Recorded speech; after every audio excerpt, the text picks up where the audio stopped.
ಇಲ್ಲಿರ್ತಕ್ಕಂಥ ಶಾಸಕರೇ ಏನು ಹೆಸರನ್ನ ತಗೊಂಡಿದ್ದೀರಿ ನೀವು? ಹೌದಪ್ಪ, ಡೈರಿ ಅಧ್ಯಕ್ಷರಾಗಿದ್ದೀರಲ್ವಾ? ಡೈರಿನಲ್ಲಿ ಪೋಸ್ಟಿಂಗ್ಗಳು ಕೊಡೋದಕ್ಕೆ ಎಷ್ಟೆಷ್ಟು ಲಂಚ ತಗೊಂಡಿದ್ದೀರಿ? ಎಷ್ಟೆಷ್ಟಕ್ಕೆ ಮಾರಾಟ ಮಾಡ್ಕೊಂಡಿದ್ದೀರಪ್ಪ?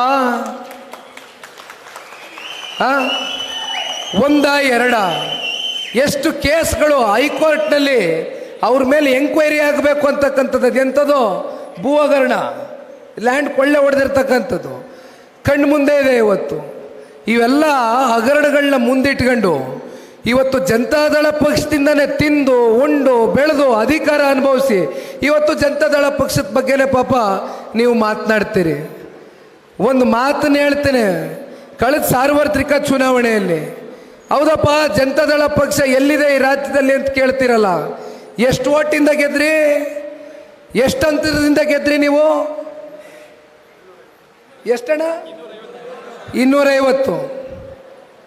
ಇವತ್ತು ಜುಲೈ ತಿಂಗಳು, ಡೇಟ್ ಜ್ಞಾಪಕ ಇರಲಿ, ವರ್ಷ ಜ್ಞಾಪಕ ಇರಲಿ.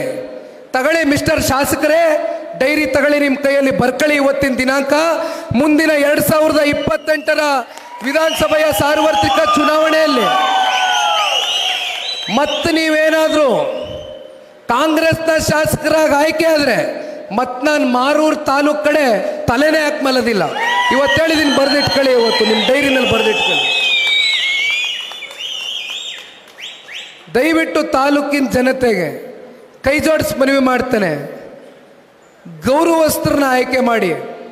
ಯಾರು ನಿಜಕ್ಕೂ ತಾಲೂಕಿನ ಜನತೆಯ ಸಮಸ್ಯೆಯನ್ನು ಅರ್ತಿದ್ದಾರೆ, ಆ ತಾಲೂಕಿನ ಸಮಸ್ಯೆಯನ್ನು ಅರ್ತು ಅವ್ರಿಗೆ ನಿಜಕ್ಕೂ ಕೂಡ ಯಾರು ಪ್ರಾಮಾಣಿಕವಾಗಿ ಸೇವೆಯನ್ನು ಸಲ್ಲಿಸ್ಲಿಕ್ಕೆ ಮುಂದೆ ಬಂದಿದ್ದಾರೆ, ದಯವಿಟ್ಟು ಅಂಥವ್ರ ಕೈ ಹಿಡೀರಿ.